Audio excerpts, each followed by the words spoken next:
Une bonne journée à tous. Bienvenue à cette petite capsule que je vous présente dans le cadre de la série J'ai une question, pasteur. Donc, quelle est la question? Eh bien, les attributs de Dieu, qu'est-ce que c'est et en quoi les attributs de Dieu sont-ils un avantage important pour notre marche avec Dieu, notre marche quotidienne?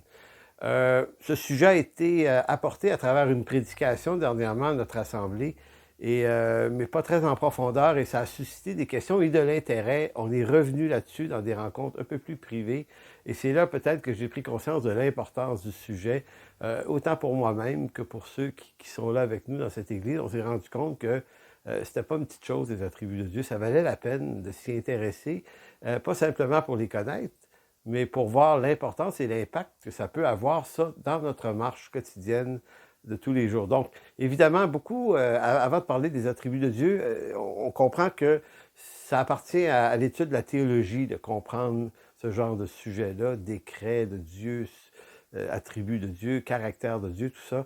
La théologie s'intéresse à ça, et je sais que beaucoup de chrétiens redoutent l'étude de la théologie, la connaissance théologique, parce que on y voit une forme d'intellectualisation, une forme d'intellectualisation qui, de l'avis de certains, s'oppose à la vie libre de l'esprit. Donc, si on intellectualise notre connaissance de Dieu un peu trop, ben, c'est comme si on se privait d'une marche de l'esprit, une révélation plus riche de l'esprit. Donc, on oppose théologie et vie de l'esprit. Et moi, je trouve ça extrêmement dommage qu'on fasse ça, parce que les deux s'enrichissent là, mutuellement d'une façon extraordinaire, et c'est ce que je vais essayer de vous présenter. Donc, certains diront aussi que la théologie divise. On redoute un peu la théologie. On se dit, oui, mais la théologie, ça a causé bien des divisions dans l'histoire, et c'est vrai. Mais il faut faire attention, il y a des divisions qui sont fort utiles. C'est-à-dire qu'il y a des divisions sur le plan théologique qui ont permis ou qui ont forcé les chrétiens à étudier, à approfondir, à chercher. Et souvent, ce genre de débat-là stimule la recherche, l'approfondissement. Et ce que ça fait, ça nous fait s'éloigner des mensonges, voire même de l'hérésie. S'il n'y avait jamais de controverse, s'il n'y avait jamais de débat, eh bien, on s'enfoncerait facilement, passivement dans le mensonge.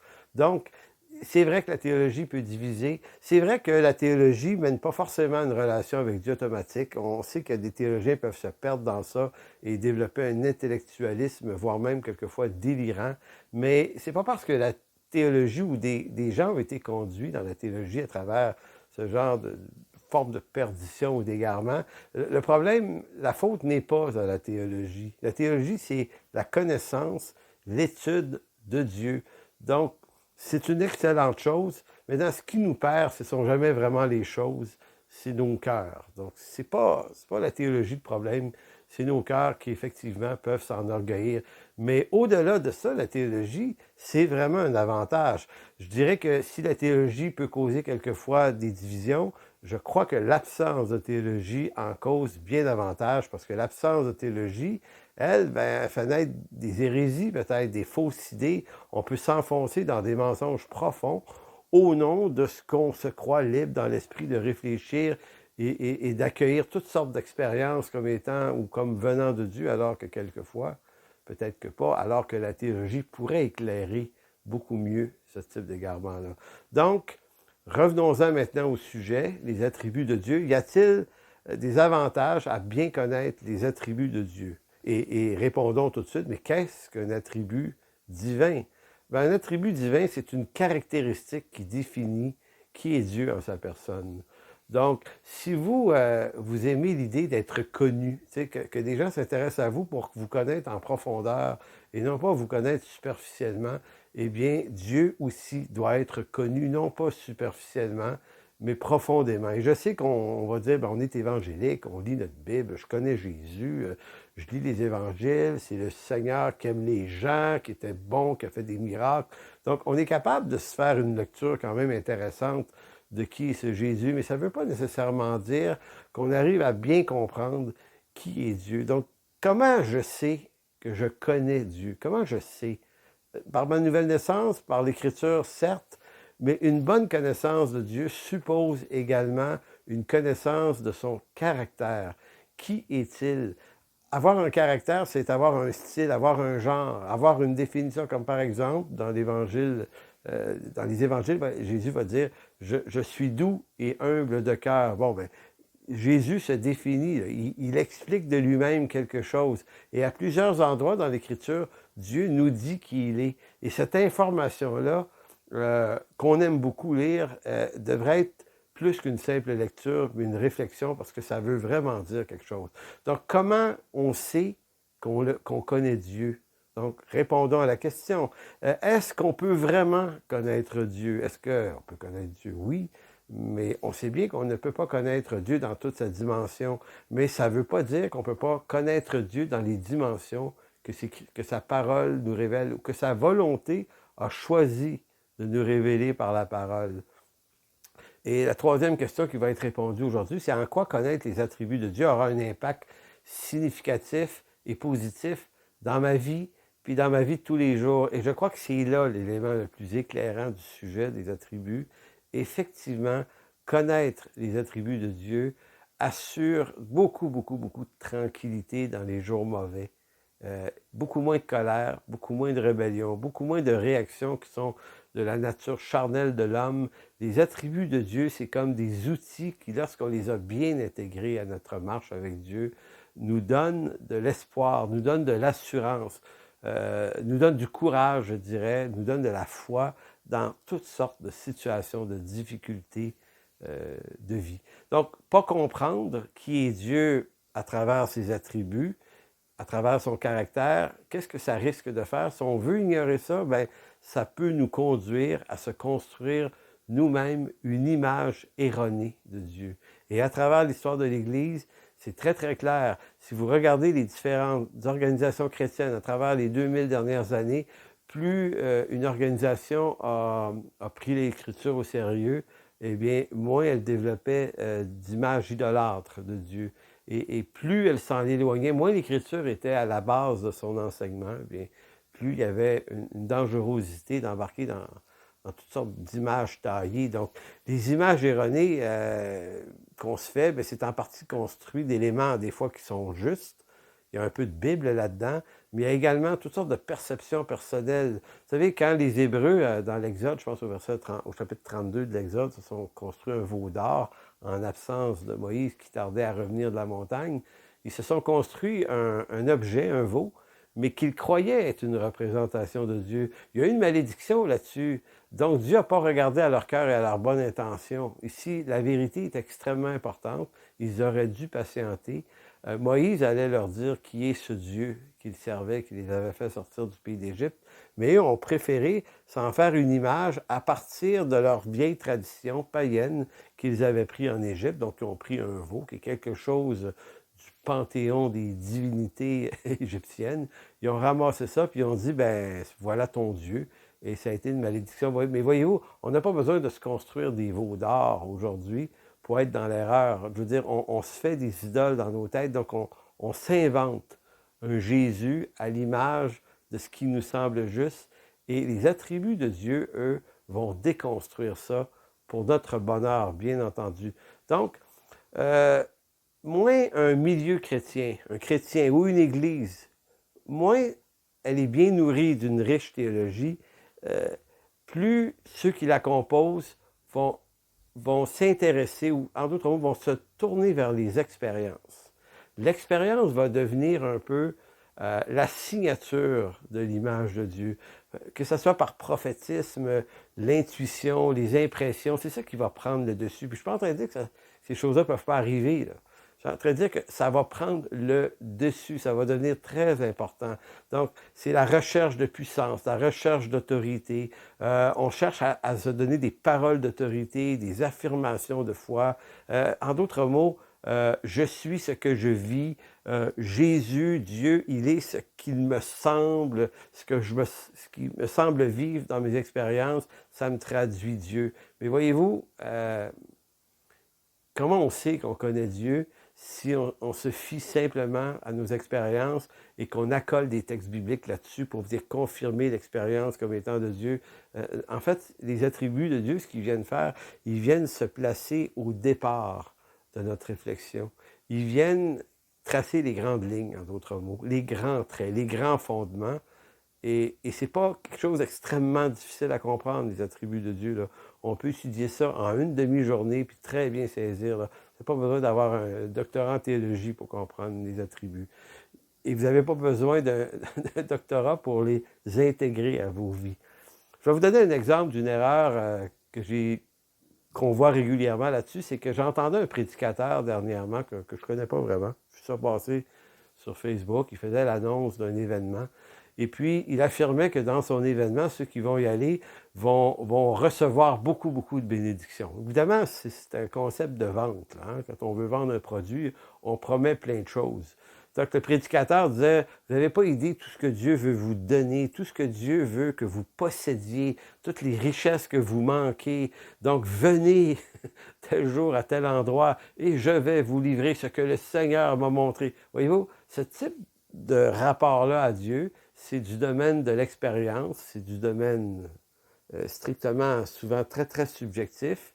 Et là, on essaie de se bâtir quelque chose avec ça, alors que dans bien des cas, on ne prend pas conscience. En tout cas, j'écoutais vraiment cet homme-là, puis je voyais qu'il ne semblait pas prendre conscience que l'origine de ses déclarations relevait de la pensée positive, qui est un concept païen. Donc, c'est comme si le positivisme païen, là, qui a été très populaire dans les années 70, 80, 90, là, a développé s'est incarné dans un certain christianisme où on fait des pitchs de vente en promettant à ceux qui se présentent à nos événements des énormes grandes choses. Donc, c'est le genre d'erreur qu'une bonne connaissance des attributs de Dieu vont vous donner. Donc, voyons quelques-uns de ces attributs-là, puis on va les voir rapidement. Vous allez voir juste un peu, c'est suffisant. Vous pouvez faire après ça une recherche. Il y a des bons ouvrages de théologie, même en français, là, qui vont vous parler des attributs de Dieu. La systématique théologie de Wayne Grudem en parle beaucoup. Donc, pas besoin de comprendre le grec, l'hébreu, ni l'anglais. Là, il y a des ouvrages en français qui sont suffisants. Je vous dis, là, intégrez ces éléments-là. Donc, un des premiers, on ne les verra pas tous, mais un des premiers qui est très intéressant, c'est Dieu est omnipotent. C'est le verbe pouvoir qui est dans le mot omnipotent. Ça veut dire que Dieu a tout pouvoir. Ou, on va dire, Dieu est tout puissant. Dieu peut tout ce qu'il veut. Écoutez, dans des circonstances de vie difficiles, de savoir que le Dieu avec qui je marche peut tout ce qu'il veut et rien ne résiste à sa volonté. Et puisque je lui appartiens, que je marche dans ses voies, ce qui m'arrive, donc, je dois l'interpréter à la lumière d'un Dieu tout-puissant. Donc, je dois comprendre que si Dieu est omnipotent, il n'y a rien qui s'oppose à sa volonté, rien ne s'oppose à ses décrets. Si donc il m'arrive une situation, puis généralement les situations qu'on n'aime pas, c'est parce qu'elles sont malheureuses, eh bien, de savoir que le Dieu que je sers est en contrôle parce qu'il est omnipotent, c'est un net avantage. Un autre, Dieu est omniprésent. Facile à comprendre, celle-là. Dieu est toujours là, il est toujours présent. Il est partout, et il est partout, partout dans l'étendue de toute sa création. Rien n'échappe à son regard ni à son attention. Donc, Dieu n'est pas absent de ma vie, il n'est pas absent de mes tristesses, de mes misères, de mes malheurs, de mes difficultés, des injustices que je subis. Dieu est toujours présent. Je ne peux pas faire venir Dieu.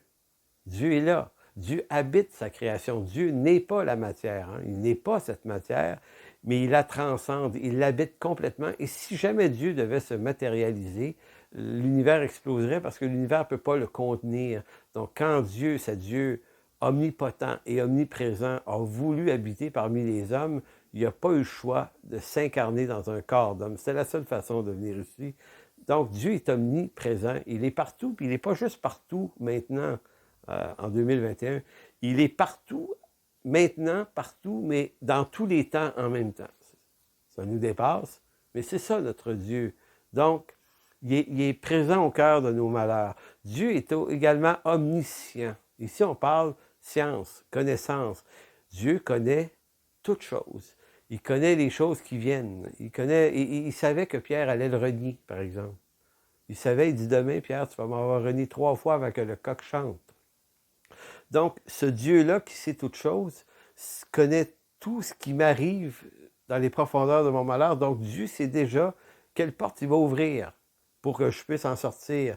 Donc, c'est intéressant de savoir ça. Il connaît le passé, il connaît le présent, il connaît l'avenir, il connaît chacune de mes pensées de chaque instant.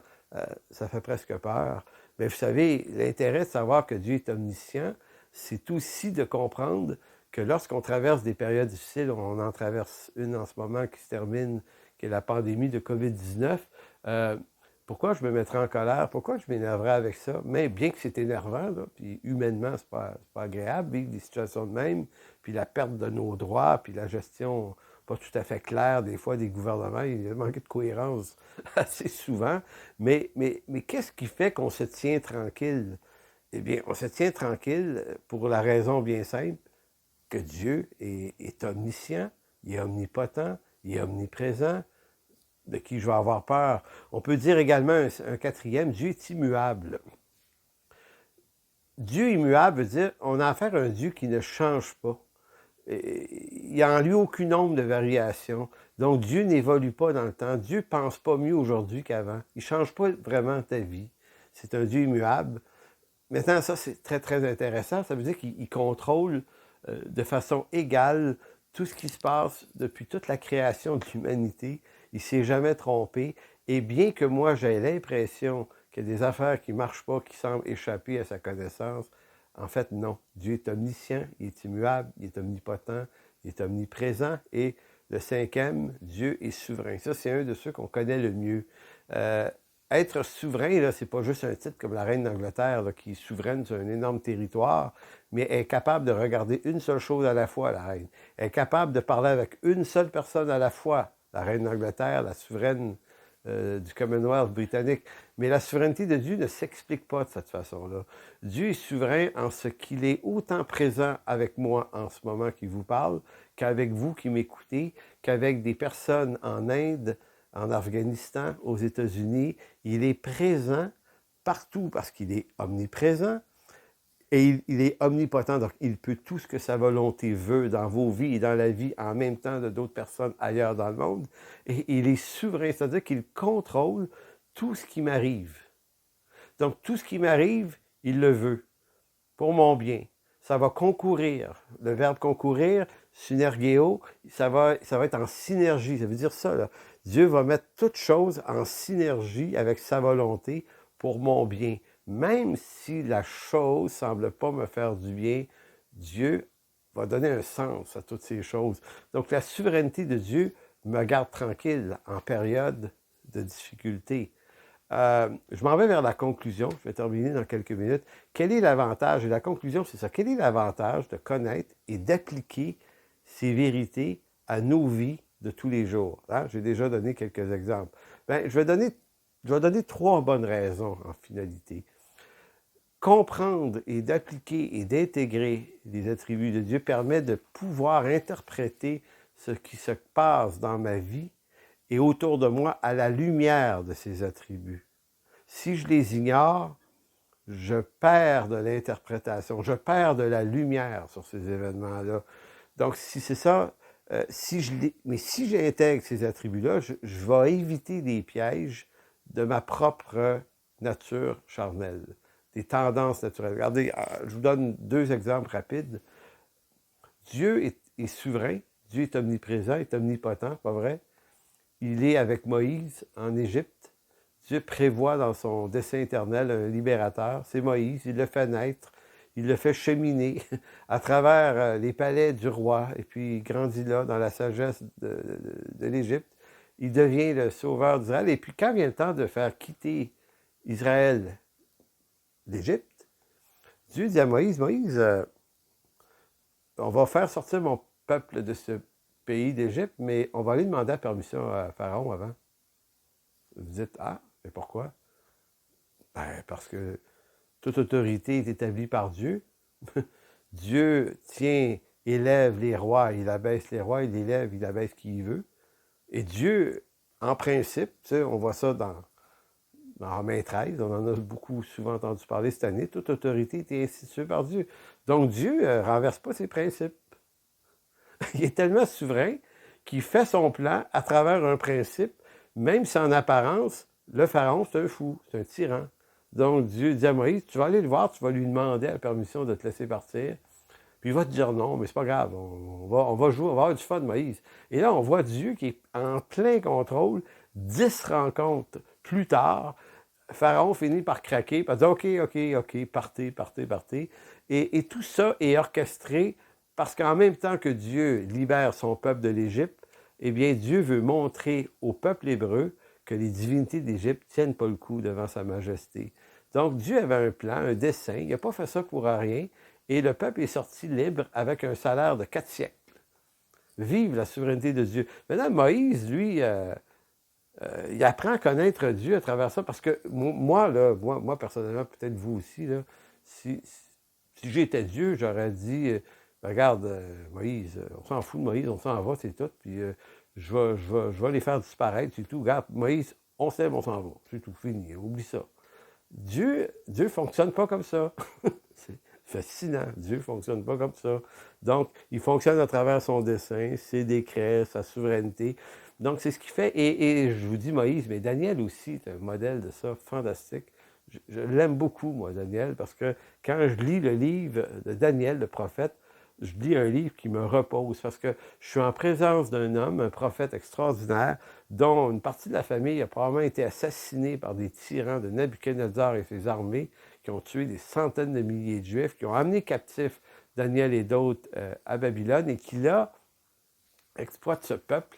Et Daniel, lui, on ne sent pas de colère chez cet homme-là. D'où mon admiration. Oh, je me mets en colère facilement.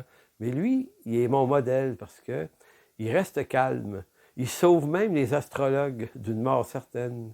Il est comme bienveillant dans tout ça. Et qu'il s'agisse de Nebuchadnezzar, de Cyrus ou de Darius, Daniel n'en a rien à cirer. Ce sont des gouvernements païens, ce sont des gouvernements corrompus, mais il va être disposé à servir ça quand même, sans aucune forme de rébellion. Bien, qu'est-ce que Daniel sait que vous et moi, on ignore? Bien, Daniel connaît son Dieu. Il connaît les décrets de Dieu. Il comprend comment Dieu fonctionne. Il comprend très bien que Dieu est omniscient, qu'il est omniprésent, qu'il est omnipotent, qu'il est immuable, qu'il est éternel, qu'il est souverain. Donc, c'est comme si Daniel, lui, il dit au roi Darius au chapitre 6, bah, si tu veux m'envoyer d'une fosse au lion, tu peux bien le faire. C'est pas si grave que ça. Donc, comprenez-vous que le calme que produit les attributs de Dieu, ça vaut cher dans une relation avec Dieu. Donc, c'était la première bonne raison de connaître les attributs de Dieu. Deuxièmement, je comprends mieux les raisons divines derrière les malheurs qui m'arrivent. Parce que je deviens convaincu que Dieu est souverain et omnipotent. Je pourrais vous parler de Joseph, qui a été vendu par ses frères, qui semble être un gars extrêmement relax là-dedans. Donc, on dit, OK, lui a compris quelque chose. On pourrait parler également du roi David. David, c'est la même chose. Le roi David, qui vit différentes choses. Il y a un roi fou qui veut le tuer. Mais lui a une grandeur d'âme. Il comprend que Dieu est souverain. Il dit, je ne toucherai pas à ce roi.